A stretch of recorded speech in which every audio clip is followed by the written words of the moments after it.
Apparently it's already been 3 months since I last did a video comparing my custom Infinity War minifigures to Legos, and I'm not gonna lie guys, I totally forgot to wrap up this series. Even though the first episode exploded with well over 2 million views in May, I went on to continue this series and had a really great time making it, but just got busy with other videos and just forgot. So instead of prolonging it any further, considering Infinity War came out like well over 4 months ago at this point, we're just gonna wrap this up with the remaining 6 minifigures. Beginning with Star-Lord, Legos obviously being much more simple this time around, and they didn't include the helmet this time either, which was kind of odd. And you also had the outdated Chris Pratt head and not the one from, at the time, the upcoming Jurassic World Fallen Kingdom sets, which is totally fair. You're talking 2 separate themes with 2 completely different timelines for production of those sets, and it was an easy fix once I was able to get my hands on one of those heads and carry it over onto my new custom version of Star-Lord for Infinity War, which I think is definitely being generous considering I stole the helmet,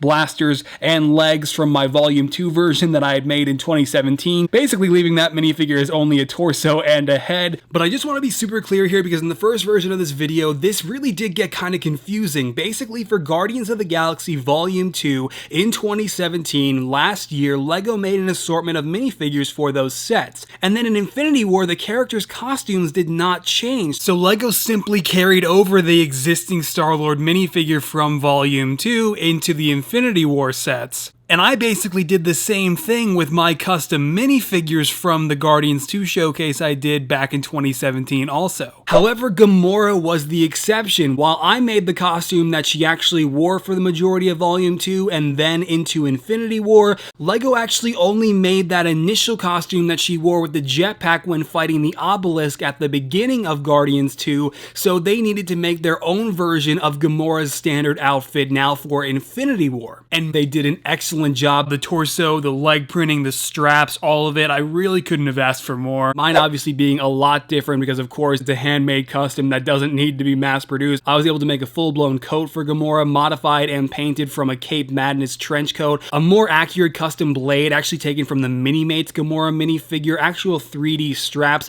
on the belt piece and then extending down over her thigh, a whole faded gradient effect on her hair, which I'm still super proud of by the way. But again, LEGO's new Gamora was definitely one of the major highlights for just all of the Infinity War minifigures in general that came with all of those sets. And hey look, we can actually see Drax, which is probably more than what can be said for Dave Bautista's contract after Avengers 4, but this minifigure, again, carried over from Volume 2. I really do wish that LEGO would update their Drax to be a dark gray because I mean, the light gray just doesn't work. I mean, it made sense when they were first starting out with Volume 1, but for Volume 2 and Infinity War, Drax is clearly a much darker gray with his skin tone, so I really hope that if there is a future for Drax the Destroyer, that LEGO will finally update that and fix that, as they've been known to fix various design flaws with minifigures over the years. But I'll tell you one thing, taking their light gray Drax and trying to remedy that by mixing my own dark gray color for his skin tone and then individually trying to paint and weave around every single one of those tattoos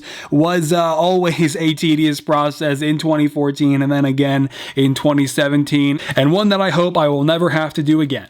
Our 4th minifigure, Mantis. Legos was actually pretty good back in 2017. They made a really fantastic rubber hairpiece with the antennas already a part of it. It worked really well for my custom minifigure, in which I took a lot of different approaches than what LEGO wound up doing. Legos really was okay, it's just the torso was inaccurate, which I can only assume was because of the concept art they had based the minifigure off of, but also I really feel like they should have taken a different approach with Mantis's eyes, considering her pupils are just not normal at all, and so giving her the standard black dots with the white pupils just really doesn't capture the essence of the character, which is why I obviously took a much different approach to the painted face on mine. And I also tried to take a much more simplistic and accurate, more straightforward approach to the painted torso, and moreover I did make a custom waist cape for the minifigure, so not the most complex paint job I had ever done, but the netting on the arms and also the patterns on the sides of the legs and the waist cape were pretty challenging, and something similar along with a different style of eyes could have made LEGO's Mantis that much better. Now our second to last minifigure and our last Guardians of the Galaxy character, Nebula.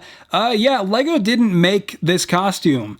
They made a torn up version of her first costume, so I don't really have much to say here. It's two completely different minifigures, but they did update the head with a brand new aggressive face and skin tone, so I was able to use that for my custom minifigure, but otherwise, it's a drastic difference. They made her first costume, I made the Ravager costume. I can only imagine that next year for Avengers 4, they'll finally make their own version of the Ravager suit, considering there won't be too many Avengers to include in those sets next year. But yeah, otherwise, all I can do is just reminisce about how difficult it was to paint that arm and all that detail on the legs and the other arm. It was quite a complex minifigure to paint, very detailed, very precise designs, and yeah, she'll definitely be a stand-in for my Avengers 4 showcase.